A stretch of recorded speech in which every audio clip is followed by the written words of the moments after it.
Ankles, knees, and hips do 90% of your movements, right?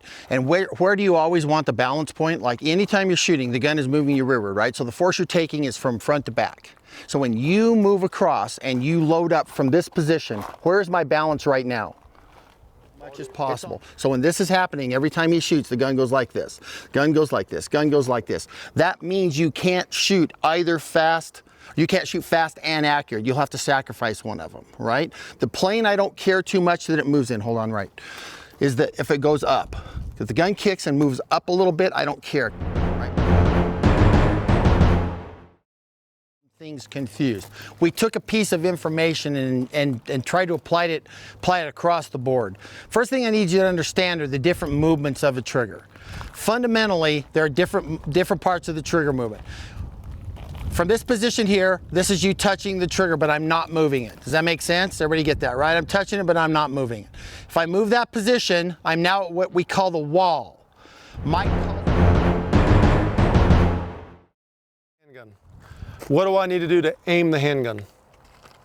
Point it at the target. Point it at the target, right? So if you take your fingers and you point it at my center chest right now, that's what I'm doing with the slide.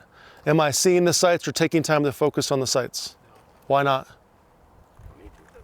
Because it costs me what? Time. Is time important to you competitors? Yeah. Is time important to you gunfighters? Yes, so I don't need to. If I don't need to, it's the same, okay? A few things I want you to think about. When we're drawing the handgun, the grip we get on the handgun as much as possible needs to be a good grip. But there's some indexing of the hands on the handgun, meaning when we're grabbing the gun in the holster, we automatically feel how the process is going. Remember, ready, set, go. So you'll notice that even though Mike's hand moves with his initial movement and mine doesn't, once I start drawing the gun, my support hand comes up, and while his makes initial contact, it's not quite as early as he shows in the slow-mo. It's in this area somewhere that's really close. Handgun, okay. A lot of individuals from a defensive standpoint in appendix carry like to rip and grip, which means they're taking the shirt up, they're ripping it out of the way, and they're gripping the handgun. There's a problem with that, and it's that when I'm utilizing, for example, a flashlight. Maybe I'm in a situation where I'm in a parking lot and I'm searching with my flashlight all over the place, and I identify a threat and I decide I truly want to draw the handgun. I don't have this hand to sweep the shirt. Maybe I have to pick up. Some of you out there watching this, some of you guys doing this video or watching this video are gonna need to pull the trigger slowly and careful. But understand, the only part we're talking about being slow and careful is this: aim, touch, wall. Now shoot a careful shot, fire. Only at the end are you being careful. He reset the mechanism instantaneously, you never heard a click. That's hard to do, all right? Takes a lot. Fire! Reprep the trigger. So you should be reprep right now. Fire! So how those shots are low, you'll notice you have no muzzle flip. So what does that mean is happening? Overcorrecting. Right, so what do I want to see happen? Relax, relax. Good job. Outstanding. You know, here's the deal when shooting.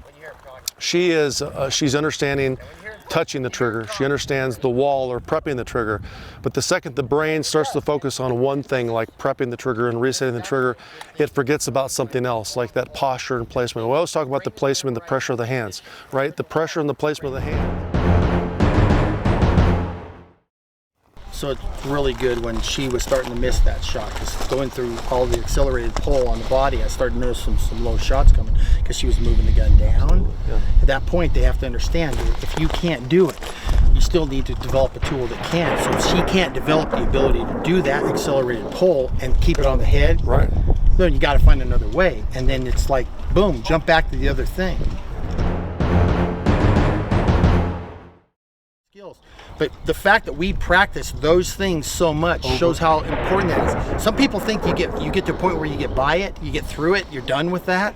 It's quite the opposite. I never, ever tire or get done working on basics. Pull the trigger fast without moving. Pulling the gun.